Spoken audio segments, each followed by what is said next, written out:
குவா காட்டிலே பச்சை மரங்கள் நிறைந்து மிருகங்கள் சந்தோஷமாக வாழ்ந்த ஒரு அழகான இடம்.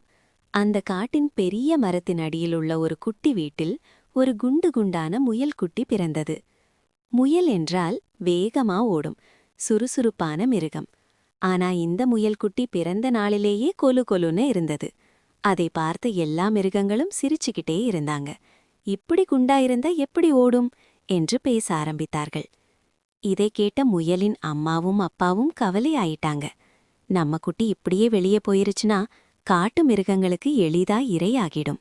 வேணா, வீட்டுக்குள்ளேதான் வளர்க்கணும் என்று முடிவு செய்தார்கள்.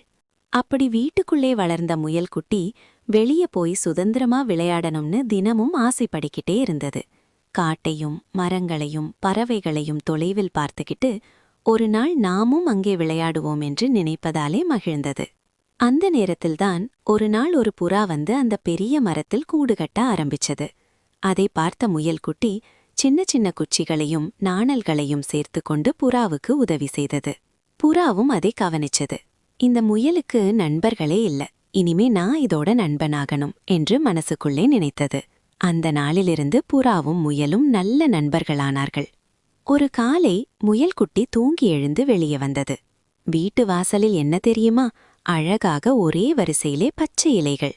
விழுந்த இலைகள் மாதிரி இல்ல, யாரோ சுத்தமா வைத்தது போல. அது பார்த்த முயல் மகிழ்ச்சியாலே குதிக்க ஆரம்பிச்சது.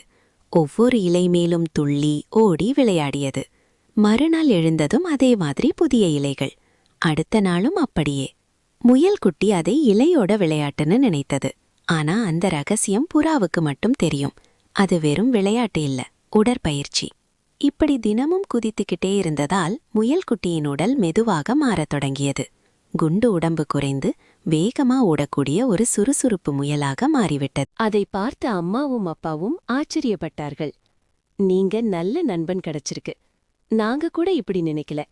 இனிமே காட்டுக்குள்ள சுதந்திரமா சுத்தி விளையாடு மகனே என்று அனுமதி கொடுத்தார்கள். இப்படி ஒரு நல்ல நண்பனின் அக்கறையாலே ஒரு பயந்த குட்டி முயல் தன்னம்பிக்கை கொண்ட வலிமையான முயலாக மாறிய கதை இது. உண்மையான நண்பன் நம்மை மாற்றுவான், நம்பிக்கையில்லாத நேரத்திலும் நம்மை உயர்த்தி நிறுத்துவான்.